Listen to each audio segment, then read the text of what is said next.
Hi everyone, it's Kevin Annett, Eagle Strong Voice, and here's one I think you'll enjoy.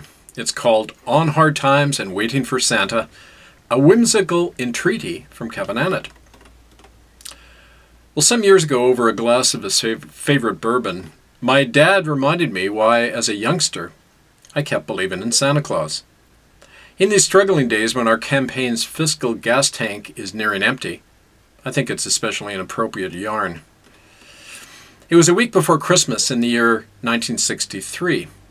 JFK had just been whacked, although the event made little impression on my 7-year-old mind, except when one of my grade 2 colleagues was sent to stand in the hallway when he responded to the teacher's query, "What begins with O?"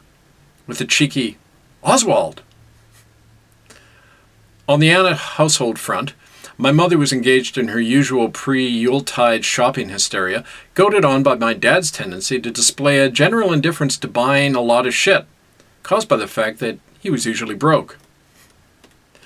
To make Planet Annett even more interesting, one cold Winnipeg morning I apparently raced into the house in a state of angst after I'd chatted with our neighbor's kid, Andrea Ginsberg.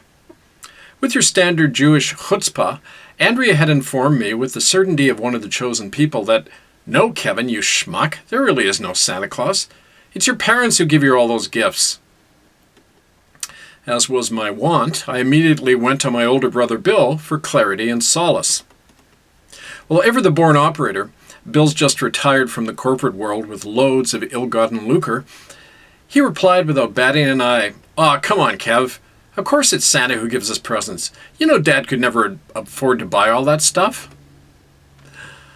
Well, that made perfect sense to me, of course, and so I kept the faith for another few years. Well, belief in a savior, whether he's bestowed with a beard and a sack of goodies or not, is an occupational illness of people under fire. Once we get clobbered enough and the waves of oblivion lap over us, we naturally look to something or someone else who will pull us out before we go under for the third time. Or a bit further down the maturation road, we learn to find a way out for ourselves.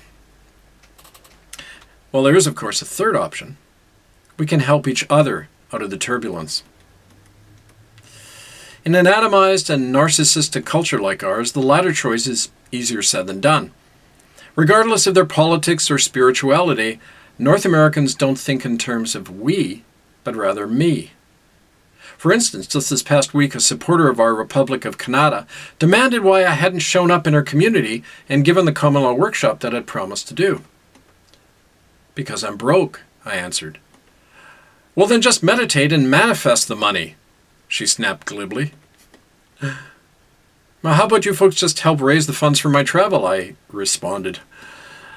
The woman said nothing. My lifelong tendency to never ask for help and to refuse payment for doing what's right certainly hasn't helped me stay afloat materially.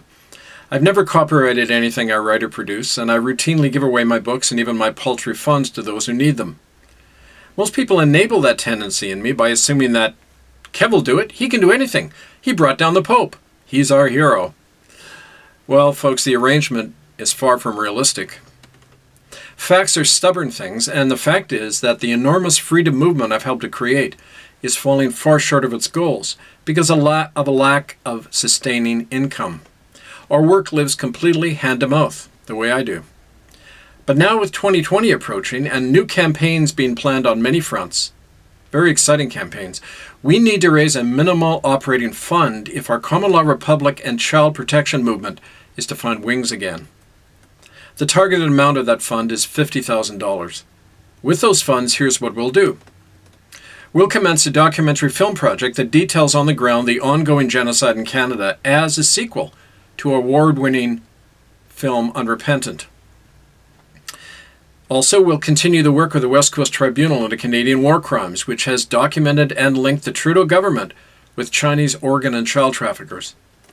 We'll commence a cross-continent organizing tour by me in the new year to build common law people's assemblies in more than 24 communities.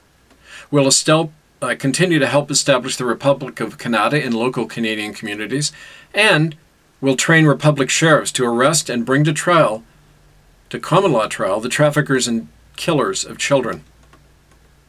Well, whether any of that happens depends on you. I've been under a total blacklisting for over 2 decades. Our successes have been thanks to the support from people like you. Your consistent financial backing is now all the more crucial. Online fundraising systems that we relied on, like Patreon and GoFundMe, have continued denied access to the pledges made to our movement, and then they fog their fraudulent criminality. We just can't access the funds. The sabotaging hand of the corporate state reaches far. So, here's how all of you can help Kev keep believing in Santa Claus. First of all, send us a check, or a bunch of them, post-dated. Make them out to William Annett. Yep, that's my dad. And mail them to him at 1823 Ridgewood Avenue, apartment 207, Holly Hill, Florida, USA 32117. That's William Annett, Annett, at 1823 Ridgewood Avenue, apartment 207, Holly Hill, Florida 32117.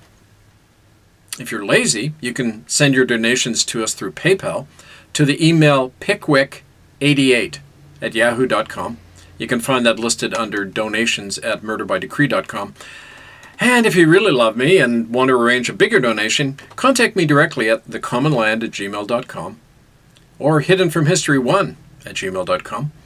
And we can arrange a direct bank wire transfer. Or we can arrange to have the cash dropped off in the middle of the night in a musty garage somewhere.